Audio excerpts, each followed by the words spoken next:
Muy buenas noches a todos. Nuestro agradecimiento a la Academia Mexicana de Cirugía, particularmente al doctor Alejandro Reyes Fuentes y al doctor Víctor Manuel Vargas por su amable invitación. Yo voy a hablar del manejo integral de la menopausia. En 15 minutos es muy difícil hacerlo, de tal manera que quisiera centrarme en lo que es la terapia hormonal, porque son de los puntos de controversia. El objetivo es analizar los consensos actuales del uso de la terapia hormonal en el climaterio. Y para eso quisiera mostrar 3 documentos específicos. Uno es el consenso en relación a la Sociedad de Endocrinología, publicado en el 2010, el documento de la Sociedad Norteamericana de Menopausia, publicado en el 2012, y finalmente el consenso de la Sociedad Internacional de Menopausia, publicado el año pasado. Este último contiene además el consenso que incluye la participación de la Sociedad Norteamericana, de la cual su servidor forma parte del comité editorial de la revista, de la Asociación Asia-Pacífico y de otros órganos internacionales, como es la Asociación Americana de Medicina de la Reproducción. De tal manera que centraré mi presentación en 3 conceptos. Uno, un concepto específico para tener el análisis de lo que es la terapia hormonal. Luego, los efectos que se consiguen cuando uno da tratamientos hormonales. Y finalmente, cuáles son estos tratamientos. Desde el punto de vista de conceptos, este es el principal, es el estudio Straub, y es cómo nosotros podemos clasificar a una mujer en la menopausia. De tal manera que tienes un punto como punto de partida, la fecha de última menstruación, y tienes lo que se llama etapa de transición, que es la etapa reproductiva, donde tienes algunos datos en años. Luego tienes la transición específica a la menopausia, donde viene la perimenopausia, y finalmente la posmenopausia. Este documento fue emitido hace 10 años, por eso se llama Straub más 10, porque el primero se publicó en el 2001. Y lo que vale la pena analizar específicamente para los clínicos es cuáles son los niveles de FSH que debe tener una mujer para poderla clasificar en esta entidad, y los niveles de hormona antimülleriana que debe estar baja. Desde el punto de vista de los efectos, las hormonas tienen repercusiones en 400 sitios en el cuerpo humano de la mujer. Sin embargo, los más estudiados han sido el cerebro, el corazón, a nivel urogenital y el hueso. Del lado derecho mío, específicamente los beneficios en cerebro y en hueso, y en la parte contralateral los riesgos vasculares, el cáncer de mama, que es por la gran mayoría de las razones por lo cual un médico no prescribe hormonas, o bien cuando la recibe otro médico también se las quita en ese sentido, y he puesto a manera de semáforo como la parte evidentemente importante es la parte vascular. La parte de cáncer de mama, si tú tienes bien estudiada, la mujer realmente no tiene problema, y endometrio es como un semáforo, que si tú le estás dando una progestina es adelante. Desde el punto de vista cerebro, la información es contundente, es el tratamiento de primera elección para el síndrome vasomotor, que no tenga contraindicación, y así lo emiten los tres grupos de consenso. En hueso también la información es contundente. Está demostrado que las hormonas reducen el riesgo de fractura tanto de vértebras como de cadera y de sitios extravertebrales como es muñeca u otros sitios. La dosis baja solamente mantiene, y vale la pena destacar que la dosis baja no reduce el riesgo de fractura, solamente la dosis estándar, y también la evidencia es contundente, es una evidencia.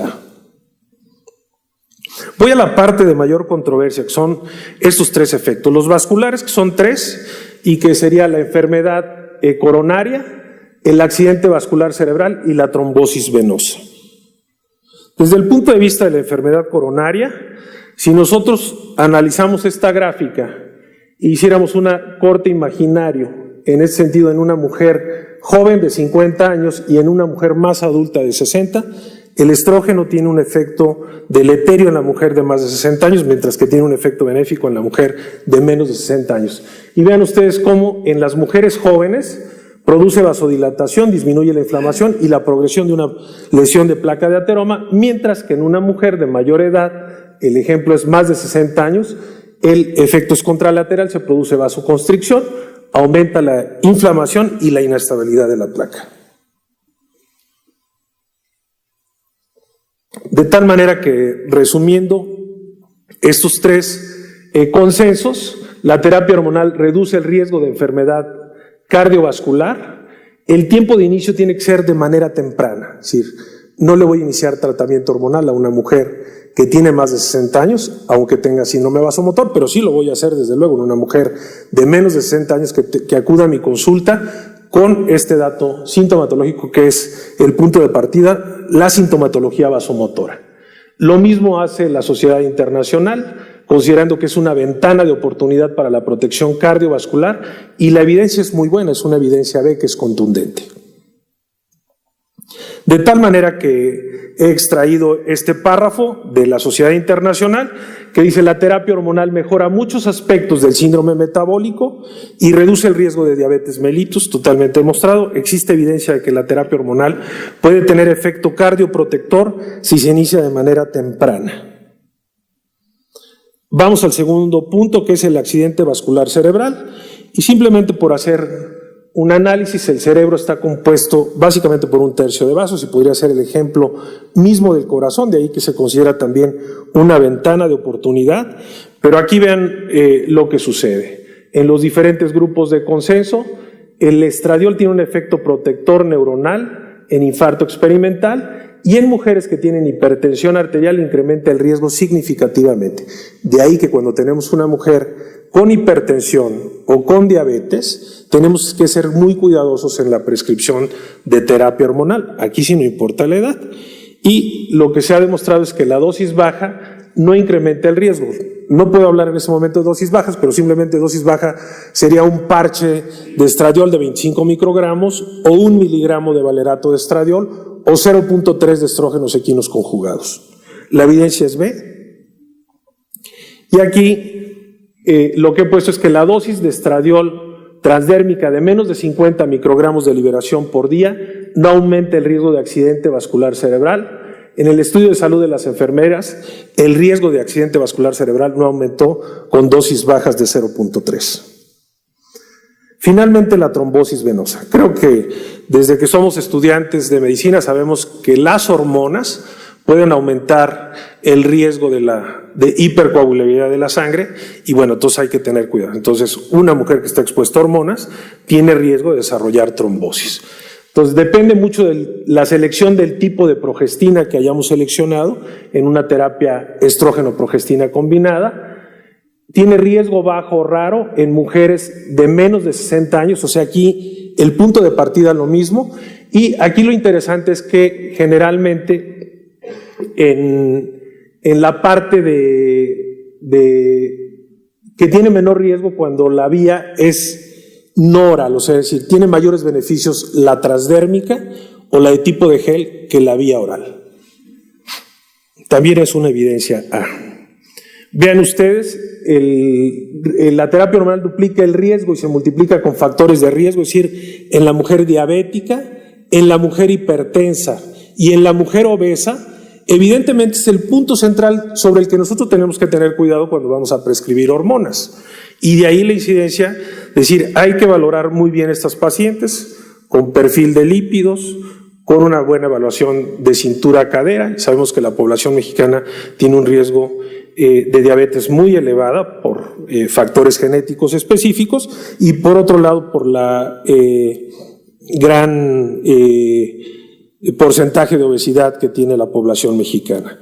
Quisiera destacar que el raloxifeno aumenta también la incidencia de episodios, porque a veces se piensa que el raloxifeno no tiene incidencia en ese sentido, y el raloxifeno también produce trombosis de la misma manera. Ya he mencionado entonces que la edad, el índice de masa corporal y desde luego el hábito de fumar van a aumentar estos riesgos, igual que cuando nosotros hacemos una evaluación para cualquier otra entidad en medicina, considerar el estilo de vida que tiene esta mujer. Bueno, pues la terapia hormonal en la menopausia no es la excepción. Vamos a la parte de mama, que llevaba yo el semáforo. He puesto la parte roja, que me parece lo más trascendental como mensaje clínico. La parte de mama, vean ustedes los factores de riesgo.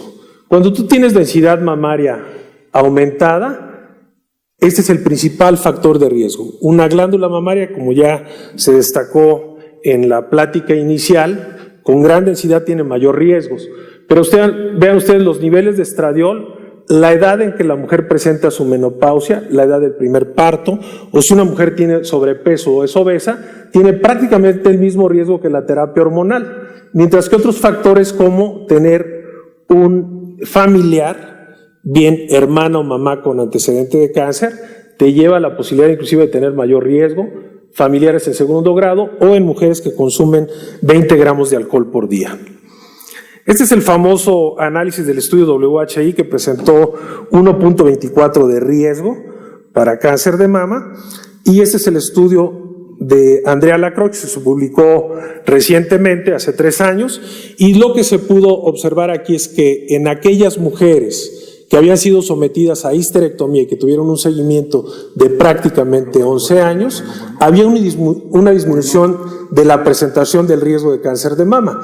De ahí que la nueva corriente es que si tenemos una mujer que estemos dándole tratamientos hormonal y esa mujer no tiene útero, tienes la seguridad de dar estrógenos bajo estas premisas de conceptos que he mencionado previamente con una seguridad hasta por 7 años.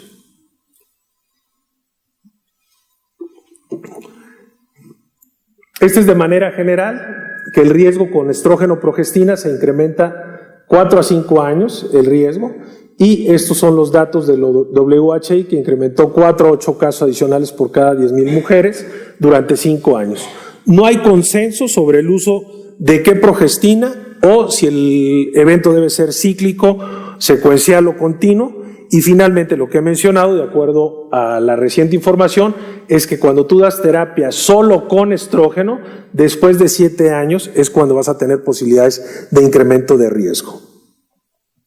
Vale la pena destacar, porque no en todos los foros se menciona, es la mortalidad total. Y todos los grupos, vean ustedes el de la Sociedad Norteamericana, dice que cuando se dan hormonas bien indicadas, la mortalidad se reduce hasta el 30%, y el grupo de la Sociedad de Endocrinología dice que en mujeres de menos de 60 años hasta un 40%.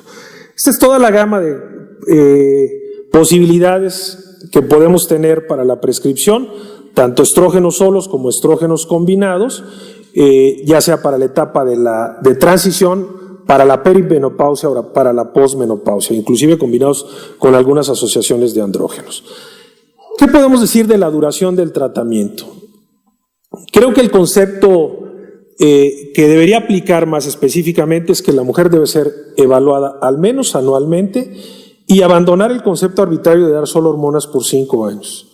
Considero que las hormonas se deben prescribir por 3 meses, por 6 meses o por 1 año, si es que esa es la necesidad, pero también puede ser por 6, por 7 años, dependiendo del seguimiento que hagas a esta mujer en base a una valoración riesgo-beneficio desde el punto de vista metabólico, riesgo cardiovascular y desde luego la evaluación de la glándula mamaria. Finalmente, consejos prácticos. Prescribir la dosis más baja por el menor tiempo posible, que es lo que veníamos pregonando, debe ser abandonado por el concepto actual de prescribir la terapia hormonal siempre y cuando sea necesario, a la espera de la evaluación periódica del equilibrio individual riesgo-beneficio. Y finalmente, 6 puntos de acción. En las instituciones de salud, fomentar un cambio de postura más indulgente hacia la terapia hormonal. Hacia los médicos, expansión de la educación, formación clínica en menopausia. A las mujeres en el climaterio, mejorar el acceso a la información que deben tener estas mujeres. Desde el punto de vista de la terapia, planificación de programas de investigación para esclarecer las diferencias en perfiles de acción y de riesgo de los distintos esquemas y vías de suministro. A los medios de comunicación que tanto denostaron estos tratamientos, aumentar la conciencia y resaltar los nuevos datos que hay, que son muy buenos, y a la industria farmacéutica comunicar efectivamente y que ayude a revertir decisiones adversas. Finalmente, como todo en medicina, para concluir mi presentación, es que si tú das la dosis correcta, de la droga correcta, en la indicación correcta, en el paciente correcto y en el tiempo correcto, todo debe de salir bien. Muchísimas gracias. Pacífico y de otros órganos internacionales como es la Asociación Americana de Medicina de la Reproducción. De tal manera que centraré mi presentación en 3 conceptos. Uno, un concepto específico para tener el análisis de lo que es la terapia hormonal. Luego, los efectos que se consiguen cuando uno da tratamientos hormonales y finalmente cuáles son estos tratamientos. Desde el punto de vista de conceptos, este es el principal, es el estudio Straub, y es cómo nosotros podemos clasificar a una mujer en la menopausia. De tal manera que tienes un punto como punto de partida, la fecha de última menstruación, y tienes lo que se llama etapa de transición, que es la etapa reproductiva, donde tienes algunos datos en años. Luego tienes la transición específica a la menopausia, donde viene la perimenopausia, y finalmente la posmenopausia. Este documento fue emitido hace 10 años, por eso se llama Straub más 10, porque el primero se publicó en el 2001. Y lo que vale la pena analizar específicamente para los clínicos es cuáles son los niveles de FSH. Muy buenas noches a todos. Nuestro agradecimiento a la Academia Mexicana de Cirugía, particularmente al doctor Alejandro Reyes Fuentes y al doctor Víctor Manuel Vargas por su amable invitación. Yo voy a hablar del manejo integral de la menopausia. En 15 minutos es muy difícil hacerlo, de tal manera que quisiera centrarme en lo que es la terapia hormonal, porque son de los puntos de controversia. El objetivo es analizar los consensos actuales del uso de la terapia hormonal en el climaterio. Y para eso quisiera mostrar 3 documentos específicos. Uno es el consenso en relación a la Sociedad de Endocrinología, publicado en el 2010, el documento de la Sociedad Norteamericana de Menopausia, publicado en el 2012, y finalmente el consenso de la Sociedad Internacional de Menopausia, publicado el año pasado. Este último contiene además el consenso que incluye la participación de la Sociedad Norteamericana, de la cual su servidor forma parte del comité editorial de la revista, de la Asociación Asia, que debe tener una mujer para poderla clasificar en esta entidad, y los niveles de hormona antimuleriana, que debe estar baja. Desde el punto de vista de los efectos, las hormonas tienen repercusiones en 400 sitios en el cuerpo humano de la mujer. Sin embargo, los más estudiados han sido el cerebro, el corazón, a nivel urogenital y el hueso. Del lado derecho mío, específicamente los beneficios en cerebro y en hueso, y en la parte contralateral los riesgos vasculares, el cáncer